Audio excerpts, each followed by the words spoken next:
안녕하세요, 엘레 아빠입니다. 오늘은 저한테 댓글로 또는 개인적으로 하부루타 도대체 어떻게 하는 거냐, 우리 아이랑 어떻게 하부루타 했으면 좋겠냐 라고 물어보시는 분들이 많아서 이 영상을 제작하게 됐습니다. 한 일주일 동안 유튜브를 쉬었는데 공부하러 갔다 오느라고 일주일 동안 쉬었는데요, 거기에 가서도 또 하부루타 어떻게 하는 거냐고 물어보는 분들이 굉장히 많으셨어요. 하부루타를 어떻게 하는지에 대해서 말씀을 드리기 전에 저는 하부루타를 하는 자세에 대해서 먼저 말씀을 드리고 싶은데요, 제가 한 가지 이야기를 해드릴게요. 우리나라가 개화기 이전에 1874년쯤이었는데요 지금으로 심양에 가면 고려문이라는 곳이 있었습니다.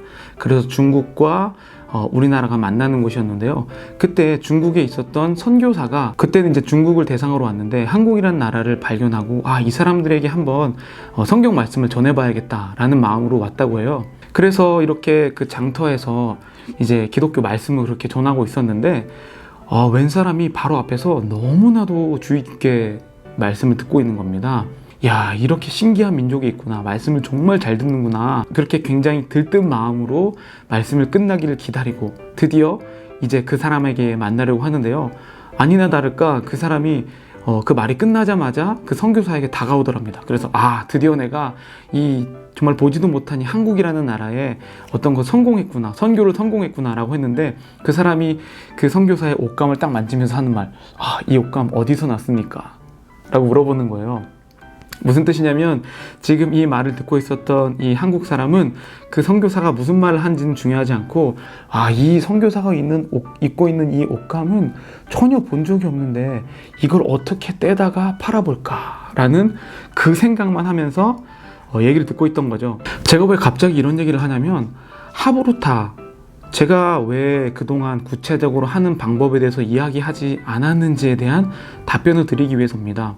한국 사람들은 방금 전에 제가 말씀드린 것처럼 어떤 본질이나 어떤 마음, 태도, 진짜에 대해서 관심을 갖기보다는 어떻게 하면 이걸 활용해서 팔아먹을까, 그러니까 좀 교육적으로 이야기하면 팔아먹을까 보다는 어떻게 하면 내가 이걸로 아이들을 가르칠 수 있을까. 그런데 좋은 말로 하면 우리 아이에게 어떻게 이것을 활용할까이지만, 조금 부정적인 언어로 해석하면 활용이 아니라 시간을 때우는 용도가 될 수 있다는 겁니다. 물론 한국 분들이 교육열이 굉장히 높은 것은 제가 알고 있죠. 그런데 그 오히려 높은 교육열 때문에 아이들을 망치고 있는 상황이 너무나도 많아서 사실은 제가 활동에 관한 것을 많이 올리지 않으려는 마음을 먹고 있었어요. 그런데 또 부모님들 입장에서도 생각해보면 요즘에 외동도 많고 책을 읽는다든지 이런 방법에 대해서 모르기 때문에 그럼 내가 그 부분에 대해서는 우리 아이들에게 했었던 것처럼 한번 도움이 될 수 있겠다라는 생각을 가지고 이렇게 하게 됐습니다. 가장 중요한 건 하부루타는 태도의 교육이라는 사실을 먼저 잊지 않았으면 좋겠어요. 제가 이제 이거 이어서 바로 저희 딸과 어떻게 그림책을 읽는지 동화 그림책 하부루타 6단계를 알려드리려고 하는데요, 그 6단계를 하기 전에 꼭 이 영상을 보셔야 하는 이유는 이 교육법이 굉장히 아이들에게 오히려 나중에는 안 좋을 수 있기 때문입니다. 예를 들어 보죠. 한국에서 하부루타는 교육법으로 먼저 소개가 됐기 때문에 좋은 점수를 맞거나 아니면 남들과 비교하는 데에 그 목표가 있습니다. 여러분들이 지금 하부루타 학원이라든지 하부루타 교육법 하는 곳에 가시면 아이들에게 한번 여쭤보세요. 너가 다른 사람보다 더 좋은 질문을 만들어봐, 네가 다른 사람을 설득시켜서 네가 이겨봐, 이런 식으로 논리적으로 이기는 것에 하부루타를 응용하고 있거든요. 그런데 적어도 제가 해석한 유대인들이 했었던, 그들을 세계 리더로 이끌 수 있었던 하부루타는 결코 이런 교육법으로 사용되지 않았다는 겁니다. 이 점을 꼭 명심하셔야 돼요. 제 하부루타의 기본인 서로 설명하기 있죠. 그 서로 설명하기는 어떤 책을 하나 읽으면 그 책의 내용을 1, 2, 3, 4, 5 이렇게 해서 다른 친구에게 이야기를 하는 겁니다. 4명이 있다고 치죠. 그 4명이 있으면 서로 설명하면서 기억력을 높이는 것을 지금 현재 한국에서 하고 있는 하부루타라고 이야기를 하죠. 물론 그 방법이 효과가 있습니다. 그런데 그 효과 방법은 하부루타가 아니어도 있습니다. 하부루타가 아니어도 그런 방법은 충분히 가능하다는 것이죠. 그러면 왜 하부루타가 이 4차 산업혁명 시대의 대안이 될 수 있겠는가? 그거는 바로 태도에 있는데, 이 하부루타는 사람을 읽는다는 거죠. 예를 들면 둘이서 이렇게 짜그져서 이야기를 하고 있는데요, 이 친구가 나를 싫어하면 이야기를 듣지를 않아요. 그런데 대부분은 이제 사람들이 경쟁을 시키기 때문에, 경쟁을 하는 그 구조 안에서는 그 친구가 이야기를 듣는 것보다는 내가 이기는 게 중요하기 때문에 이걸 중요하게 생각하지 않습니다. 그런데 진짜 여러분들이 글로벌 리더라든지 이 세계를 이끌 수 있는 그런 아이로 키우고 싶다면 사람을 읽는 훈련을 해야 되는 거죠.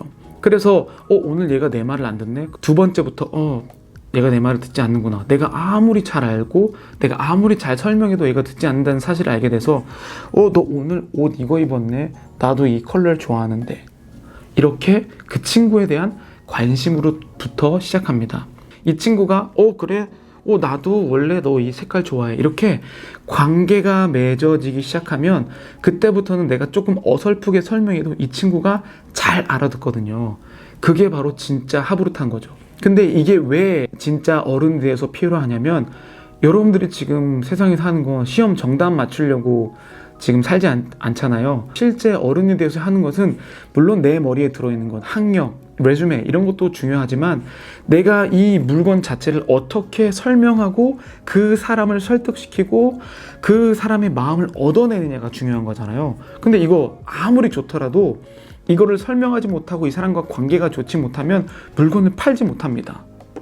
근데 유대인들은 이게 기가 막히다는 거예요. 그런데 그걸 어디서 익혔냐면 바로 사람을 읽는 어렸을 때부터 태도의 교육에서 익혔다는 겁니다. 이제 지금부터 어떻게 실제로 하부루타를 하는지 알려드릴 텐데요. 자세히 보시면 친구의 마음이라든지 아이의 마음이라든지 태도에 대해서 읽는 훈련을 하는 모습을 볼 수 있습니다. 물론 지식도 중요하죠. 근데 지식과 더불어 태도를 알려준다면 우리 아이 정말로 세계에서 손꼽히는 인재가 될 수 있지 않을까요? 자, 그러면 2탄 유아 하부루타 중에서 그림책을 어떻게 부모님과 함께 읽으면 좋을까? 이 편을 곧 바로 올리도록 하겠습니다. 도움이 되셨다면 구독과 좋아요를 눌러주시면 감사하겠습니다. LA 아빠였습니다.